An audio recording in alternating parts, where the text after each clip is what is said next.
مرحبا بكم. في الفيديو هذه مش نشوفوا لي droits d'accès.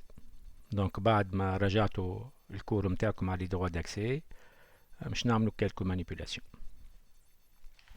Alors, comme d'habitude, on va commencer par créer un répertoire manip sous notre répertoire personnel dans lequel on va essayer de se déplacer et travailler là-dedans. Alors, je vais commencer par créer un fichier textuel dans lequel on va écrire un simple message, par exemple bonjour. Donc en utilisant un éditeur de texte très simple, Nano par exemple ou bien VI. Donc on va créer le fichier f1.txt dans lequel on va essayer d'écrire bonjour. Et on enregistre et on quitte. Pour visualiser les informations sur ce fichier-là, on va essayer d'écrire ls-l le chemin d'accès relatif à ce fichier. Alors, on va essayer d'interpréter cette ligne-là. Donc, le premier caractère, dans notre cas le simple tiré, ça indique le type de fichier, avec un F majuscule. Alors, s'il s'agit d'un tiré, c'est que c'est un fichier ordinaire. C'est le fichier c'est ce qu'on appelle fichier tout court. Si c'est un D, c'est l'abréviation de directory, c'est un répertoire ou bien un dossier. Alors, les 9 caractères qui suivent, ça c'est les droits d'accès usuels qui sont toujours dans le même ordre RWX, RWX, RWX. Comme on a dit, si la lettre existe, c'est qu'on a ce droit-là. Si la lettre n'existe pas et à sa place on a un petit tiré, c'est que le droit n'existe pas. Le champ suivant, on va l'ignorer pour le moment. Après, on a le nom de l'utilisateur propriétaire de ce fichier. Puis, le groupe propriétaire de ce fichier. Après, on a la date et l'heure de création ou bien dernière modification. Et le nom de notre fichier. Alors, on va s'intéresser juste sur les droits d'accès de l'utilisateur propriétaire. Dans notre cas, c'est l'utilisateur head. Et on a dit que les droits d'accès de l'utilisateur propriétaire, c'est les 3 premières lettres. Les 3 deuxièmes lettres, les 3 lettres suivantes, c'est les droits d'accès du groupe propriétaire. Et les 3 derniers, c'est les droits d'accès des autres, autrement dit un utilisateur qui n'est ni propriétaire ni membre de groupe propriétaire. Dans notre cas, on va s'intéresser juste sur les droits d'accès de l'utilisateur propriétaire qui est dans notre cas head et les droits RW. Donc ici, on a le droit R. Ça veut dire quoi? Ça veut dire on va essayer de visualiser le contenu de ce fichier à travers la commande cat. Et que cette commande s'exécute avec succès. Il n'y a pas de message d'erreur relatif au droit d'accès. Et la commande cat, qu'est-ce qu'elle fait? Simplement, elle va ouvrir ce fichier en lecture et lire ligne par ligne et afficher ça sur l'écran. Donc réellement, elle n'a besoin que du droit d'accès R. Puisqu'on a le RW, donc c'est largement suffisant. Donc c'est pour cela qu'elle fonctionne sans erreur. Je vais essayer de faire une modification. Par exemple, si j'ai envie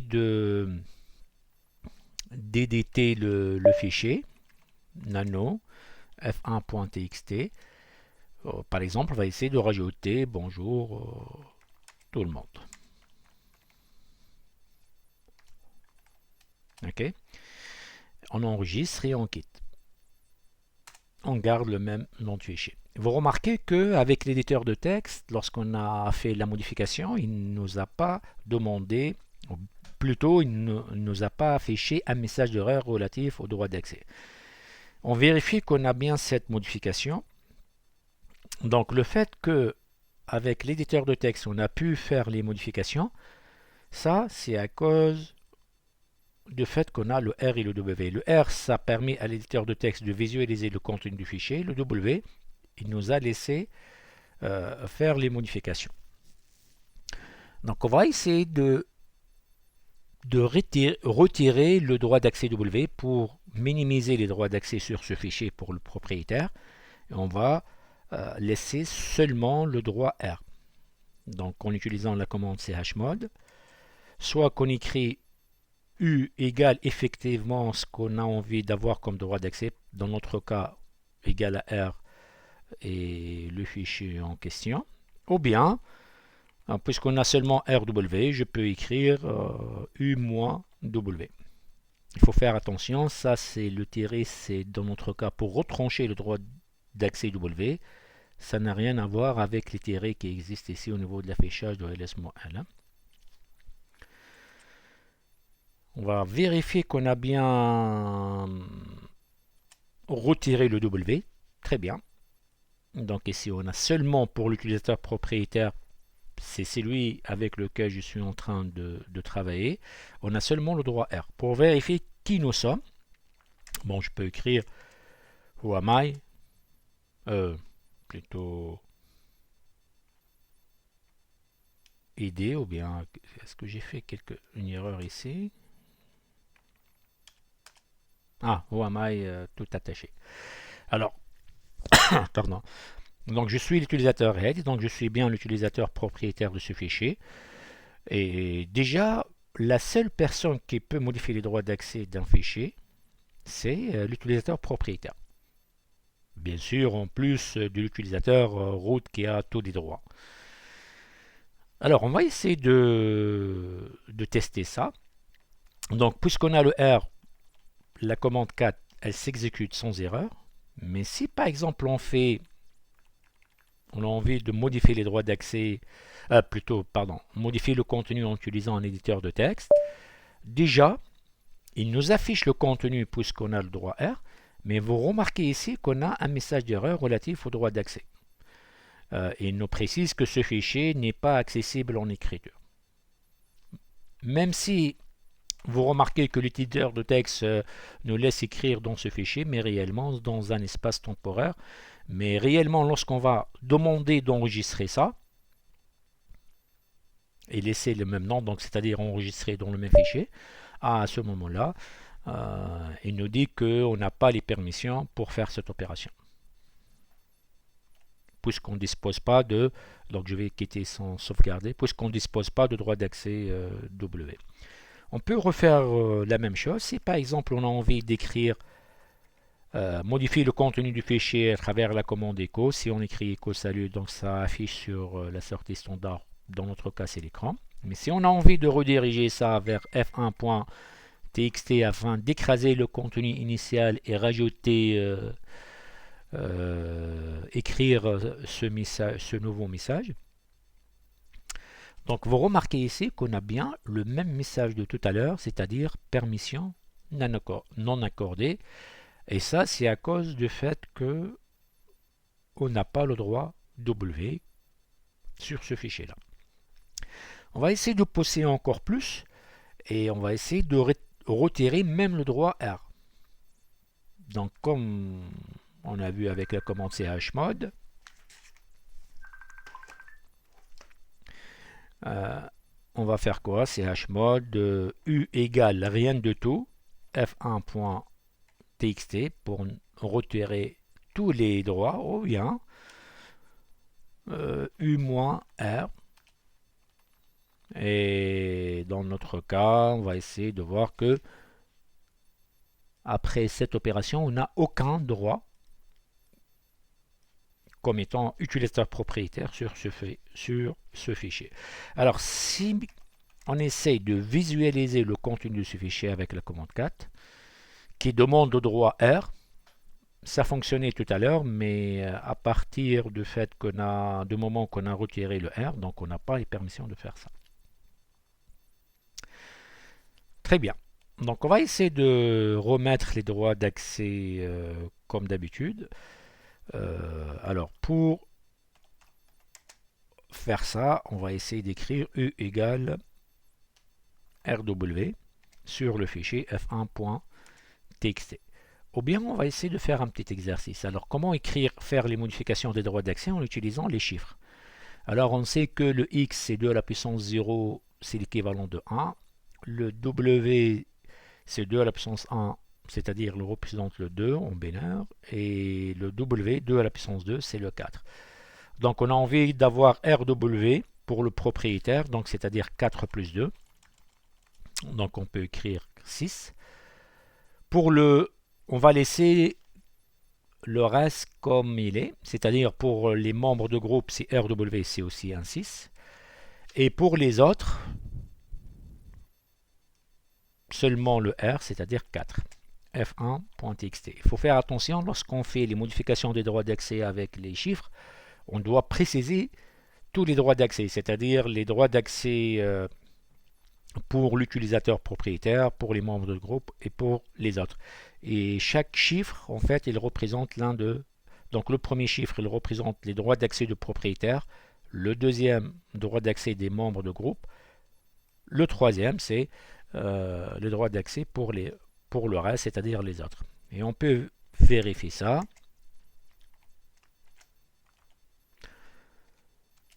On a bien le premier 6, c'est le RW, deuxième 6, c'est le RW, et le 4, c'est tout court le R.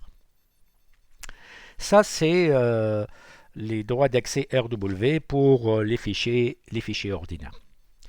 Donc, on va passer pour voir les droits d'accès et l'interprétation pour les répertoires. Alors, pour les répertoires, on va commencer par créer un répertoire qu'on va l'appeler par exemple R1. Et on va essayer de visualiser les informations sur ce répertoire. Donc on a le fichier f1.txt de tout à l'heure et on a le répertoire R1. Et vous remarquez que c'est presque les mêmes droits mais avec un X en plus. Ok. Alors comme on a dit dans le cours, eh ben, le R et W pour les répertoires n'ont pas de signification si le X n'existe pas. Et je rappelle que le X, c'est le fait que notre répertoire s'écrit dans un chemin d'accès. Alors, pour voir les informations sur un répertoire, on a fait ls-l le répertoire où se trouve ce dernier. Ou bien on peut écrire ls-l-d le répertoire en question. Et comme ça, il ne nous affiche pas le contenu, mais plutôt les informations sur ce fichier-là. Et ça, c'est à cause de l'option -d, l'abréviation de directory. Alors, comme d'habitude, on est le propriétaire de ce répertoire et on va essayer de travailler sur les 3 premières lettres, c'est-à-dire les droits d'accès de l'utilisateur propriétaire. Et vous remarquez que la première lettre de la ligne, c'est D pour dire directory, comme on a dit tout à l'heure. Alors, ici, on a tous les droits. C'est-à-dire, on peut visualiser le contenu de ce répertoire et on peut même modifier le contenu. Alors, il faut raisonner sur les répertoires de la manière suivante, c'est-à-dire dire que le contenu du répertoire, ce n'est autre que la liste des fichiers et des sous-répertoires que se trouvent dans ce dernier. Et on va essayer de faire des petites manipulations.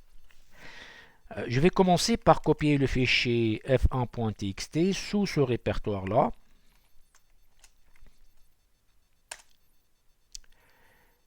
Et vous allez remarquer que si je fais ls-l, R1, bien sûr, on va retrouver ce dernier. Alors, j'ai fait 2 opérations. Je vais commencer par la deuxième. Donc ici, ls-l, R1, j'ai demandé d'afficher le contenu du répertoire R1. Donc, bien sûr, il nous a détaillé toutes les informations. Mais ici, le fait qu'il n'a pas afficher un message d'erreur relatif au droit d'accès, ça c'est à cause du droit R et X sur ce répertoire-là. Puisqu'on a visualisé le contenu de R1, donc ça demande seulement le R et le X sur ce répertoire. Tout à l'heure, lorsque j'ai fait la copie du fichier f1.txt dans ce répertoire, donc elle va apporter une modification dans ce répertoire puisque le fichier il va se rajouter dans ce répertoire. Donc ça, la première commande, elle s'effectue avec succès parce que sur le répertoire R1, on a bien le W et le X. Ok. On va essayer de faire comme tout à l'heure, retirer le W pour minimiser un peu les droits d'accès. Je vais faire par exemple chmod. On va retirer le W pour l'utilisateur propriétaire sur le répertoire R1. On vérifie qu'on a bien retiré ça. Donc vous remarquez qu'on a seulement R et X pour les droits d'accès de l'utilisateur propriétaire sur ce répertoire. Alors, on a dit tout à l'heure que la commande ls-l R1, ça nécessite que le droit R et X, donc normalement ça va fonctionner. Mais si par exemple, on va faire une opération qui demande le droit WX, puisqu'on n'a pas le W, elle ne va pas fonctionner. Si par exemple, on va essayer de supprimer le fichier f1.txt qui se trouve sous le répertoire R1. Cette opération, comme l'opération CP de tout à l'heure, demande le droit d'accès WX, puisque lorsqu'on supprime f1.txt sous R1, et ben, le R1, le contenu change et on a une liste dans laquelle il n'y a pas le f1.txt. Mais puisqu'on n'a pas le droit W, et ben, on aura le fameux message d'erreur relatif au droit d'accès. Les permissions ne sont pas accordées pour faire cette opération. Permission denied ou bien permission non accordée. On va pousser encore plus et on va essayer de faire chmod, par exemple, U égale rien de tout sur le répertoire R1. Ou bien on peut écrire U moins R et X. Donc il faut faire attention de ne pas faire d'autres tirés. Hein. On vérifie bien qu'on a retiré le R et le X, donc on n'a rien. Et qu'est-ce que vous allez remarquer? Eh bien, même si on demande seulement la visualisation de contenu de R1, eh bien, ça ne va pas fonctionner, puisque la commande ls-l R1 qui affiche le contenu de R1 nécessite le droit R et X. Eh bien, puisqu'on n'a pas ces droits-là, on aura le fameux message d'erreur relatif au droit d'accès, permission non accordée. Très bien. Alors, on va donc modifier les droits d'accès afin de restaurer les droits d'accès initiaux sur le répertoire R1. Donc on va faire quoi? On va faire comme tout à l'heure, on va essayer de modifier ça avec les droits d'accès en utilisant les chiffres. Mais je peux écrire avec les symboles ici égal RWX, RWX, R1, ou bien je peux faire par exemple avec les chiffres, donc RWX c'est 7. On a dit qu'avec les chiffres il faut préciser tous les droits, même pour les membres de groupe et les autres. Donc le deuxième chiffre pour les membres de groupe, donc c'est aussi 7, les RWX. RX c'est 4 plus 1, ça fait donc un 5. Et on vérifie qu'on a bien les droits d'accès de tout à l'heure, c'est-à-dire on a ajouter le RWX pour l'utilisateur propriétaire. Et donc ici, la visualisation elle fonctionne. Et même si on a envie de retirer ou bien supprimer f1.txt, tout à l'heure ça n'a pas fonctionné, on a eu le message d'erreur permission non accordée à cause du fait que on n'a pas le W sur le répertoire R1. Je vous rappelle que la suppression d'un fichier dépend seulement du droit d'accès WX sur ce répertoire. Et puisqu'on a restauré tous les droits RWX, donc normalement cette commande elle va fonctionner. Et on vérifie bien qu'on n'a plus le fichier f1.txt en question. Ça, c'est les manipulations sur les droits d'accès sur les fichiers et sur les répertoires. Très bien, donc pour un petit exercice sur ce qu'on vient de faire, on va essayer de voir un peu un fichier particulier qui est un fichier de configuration qui fait partie du système, des fichiers de configuration du système. On va essayer de voir les informations sur ce fichier, particulièrement les droits d'accès, le propriétaire et toute cette partie-là, et voir est-ce qu'on peut faire des modifications, est-ce qu'on peut faire des copies, et ainsi de suite. Donc je vais visualiser les informations sur le fichier /etc/passwd. Alors, je vous rappelle que ce fichier-là, c'est un fichier de configuration. Donc, normalement, tout fichier qui se trouve sous le répertoire etc du répertoire racine, ça fait partie de la configuration du système. Donc, l'objectif ici, c'est pas de voir le détail sur ce fichier, mais juste pour manipuler les droits d'accès. Alors, ce fichier-là, réellement, il contient des informations sur les utilisateurs. Et ça appartient à qui? Puisque c'est un fichier de configuration, normalement, ça appartient à l'administrateur système. Dans notre cas, c'est l'utilisateur root. Alors, je ne suis pas root, donc je n'utilise pas la commande sudo, bien sûr. Et je ne fais pas partie du groupe root. Donc, lorsque je travaille sur ce fichier, je suis l'utilisateur. Un utilisateur, ni le propriétaire, ni il fait partie de groupe propriétaire. Donc, je serai considéré comme autre. Donc, les droits d'accès, mes droits d'accès sur ce fichier, ça sera les droits d'accès des autres, c'est-à-dire les 3 dernières lettres. D'après ce qui est écrit ici, donc on a seulement le R, c'est-à-dire on peut visualiser le contenu, mais on ne peut pas le modifier. Ce qui peut être normal, puisqu'il s'agit d'un fichier de configuration, c'est-à-dire les simples utilisateurs n'ont pas le droit de faire des modifications sur ces fichiers-là. Donc on peut visualiser, c'est-à-dire quoi? Je peux faire un cat /etc/passwd juste pour afficher le contenu, ça va fonctionner. Donc ça c'est bon. Mais la modification, non. On va essayer de faire une modification en utilisant un éditeur de texte. Et comme d'habitude, le fameux message en rouge disant que ce fichier n'est pas accessible en écriture. Déjà, il nous affiche le contenu, puisqu'on a le droit, par exemple, le droit R, mais même si on essaye de faire des modifications, mais il faut faire attention ici, lorsque je vais enregistrer ça, et ben, l'éditeur de texte il nous dit qu'on n'a pas les permissions de faire ça, puisque le noyau ne nous a pas laissé faire cette opération. Donc ici, je dois quitter sans enregistrer. Ok?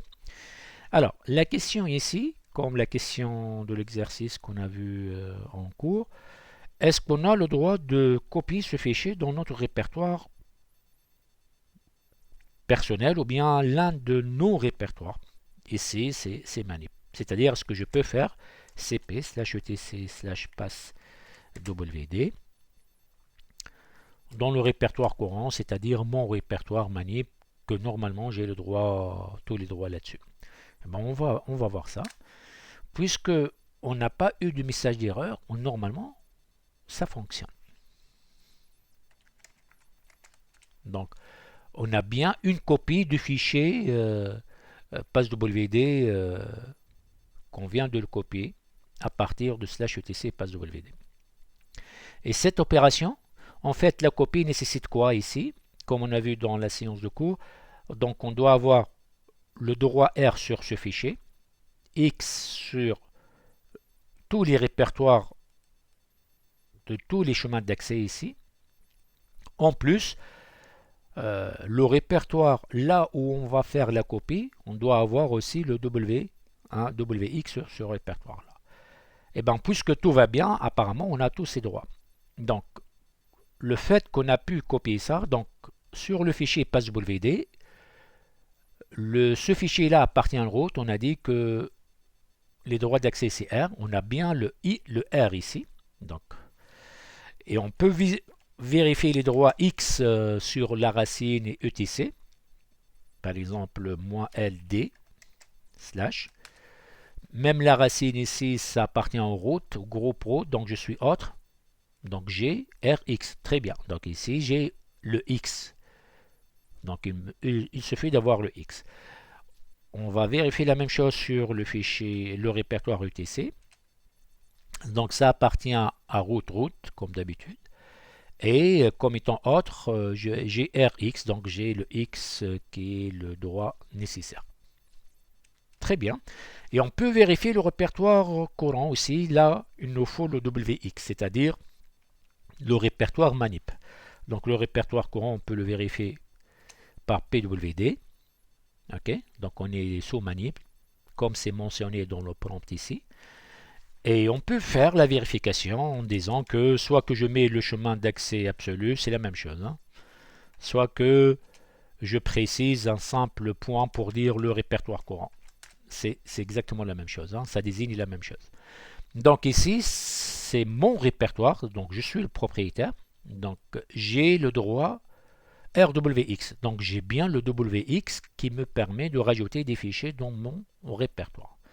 C'est pour cela que la commande de tout à l'heure de la copie, c'est bien exécutée. Donc, je répète une autre fois, pour que cette commande s'exécute correctement, on a dit qu'il faut le droit d'accès R sur le fichier à copier, X sur tous les répertoires, dans notre cas, la racine, le ETC, et même le répertoire courant. En plus, sur le répertoire, là où on va faire la copie, on doit avoir en plus le droit W. On va essayer de faire une autre opération. Au lieu de faire une copie, on va essayer de faire un déplacement. mv/etc/ passe WD dans notre répertoire personnel. Et malheureusement, dans ce cas-là, on n'a pas les permissions. Pourquoi? Déjà, le fait de déplacer ce répertoire, c'est-à-dire on va supprimer passwd de son emplacement initial, c'est-à-dire sous /etc, et on va le créer sous notre répertoire personnel. Donc le fait de supprimer passwd de /etc, donc ici ça cause la modification du répertoire etc. Mais déjà tout à l'heure on a dit on est le autre, or faire des modifications ça demande le droit W. Donc ici, on n'a pas le droit WX, donc on a RX seulement pour visualiser le contenu, ce qui est normal. C'est-à-dire, si les autres auront le droit RWX sur le répertoire ETC, donc n'importe qui peut supprimer des fichiers de configuration système, quelque chose qui n'est pas trop logique. Bon, qui n'est pas logique totalement. Ok, très bien. Donc on va essayer de faire les mêmes opérations sur un autre fichier. Et ça, c'est un fichier un peu particulier. C'est le fichier shader. Et ça, c'est intéressant. Donc, comme on a dit tout à l'heure, on n'est pas root. Je ne fais pas partie de groupe shader. Donc, je serai considéré par rapport à ce fichier comme étant autre. Et qu'est-ce que j'ai comme droit d'accès? J'ai rien du tout. Même la visualisation, j'ai pas droit. Alors, juste une petite information sur ce fichier. Ben, ce fichier-là, c'est le fichier dans lequel le système il va stocker les mots de passe. Mais bien sûr, ici, les mots de passe seront hachés. Même si les mots de passe hachés, je n'ai pas le droit de visualiser ça. Et on va essayer de tester ça. Je vais tester, est-ce que je peux faire un affichage? Est-ce que je peux afficher le contenu de ce fichier-là? C'est contrairement au fichier /etc passwd que tout à l'heure j'ai pu le visualiser puisque j'avais le R sur autre. Ici pour le fichier shadow on n'a pas ce droit, donc on n'a rien sur ce fichier là, même la visualisation de contenu on n'a pas droit. Donc c'est pour cela qu'on a eu un message d'erreur relatif à cette opération là. Voilà. Merci pour votre attention et j'espère que vous passez un bon examen TP sur cette partie-là.